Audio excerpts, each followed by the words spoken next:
जय भीम, नमो बुद्धाय। सबसे पहले मैं करुणा के सागर भगवान तथागत गौतम बुद्ध जी के चरणों में नमन करता हूँ और अपने सभी संतों महापुरुषों के चरणों में नमन करता हूँ। आज हमारे महानायक मान्यवर काशीराम साहब जी का जन्मदिन है, तो हमारी तरफ से पूरे बहुजन समाज को मान्यवर काशीराम साहब जी के जन्मदिन की हार्दिक शुभकामनाएं। मान्यवर काशीराम साहब जी का जन्म 15 मार्च 1934 को पंजाब के रोपड़ जिले में हुआ था। उनके पिता का नाम यश हरि सिंह और उनकी मां का नाम विशन कौर था। काशीराम जी साइंस ग्रेजुएट थे, defence research and development organisation यानी कि DRDO में नौकरी करते थे। उनके जीवन में समाज सेवा की एक उमंग जागी और 1971 को नौकरी छोड़ चले समाज की सेवा करने। 7 साल तक संघर्ष करने के बाद साल 1978 में वाम सेब का गठन किया और दलित, आदिवासी, पिछड़ों और अल्पसंख्यकों से एक साथ आने की अपील की।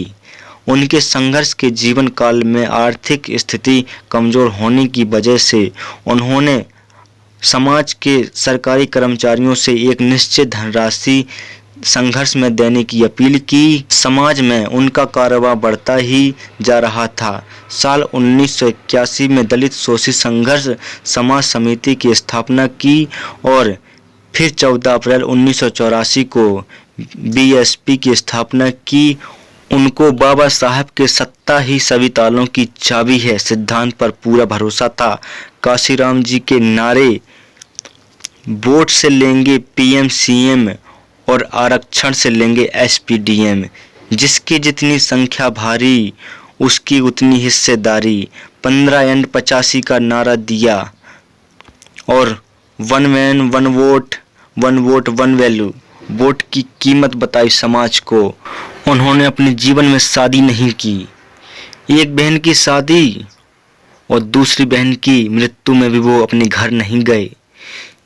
यहाँ तक कि अपने वो पिता के अंतिम संस्कार में भी शामिल नहीं हुए। एक बार जब उनकी माँ उन्हें लेने के लिए आई थी तो उन्होंने साफ साफ इनकार कर दिया था कि जब मैंने अपना परिवार एक बार त्याग दिया है तो मैं घर वापस नहीं जा सकता। काशीराम जी केवल दलितों के नेता नहीं थे, वो पूरे बहुजन समाज के लिए उन्होंने हक और आज़ादी की लड़ाई की। इसलिए पूरा देश उन्हें बहुजन महानायक के रूप में जानता है कि कैसे उन्होंने बहुजनों को संघर्षशील बनाया और उन्होंने बहुजन के लिए हक और आज़ादी की लड़ाई की। ऐसे महानायक को हम सत सत नमन करते हैं। जय भीम, नमो बुद्धाय।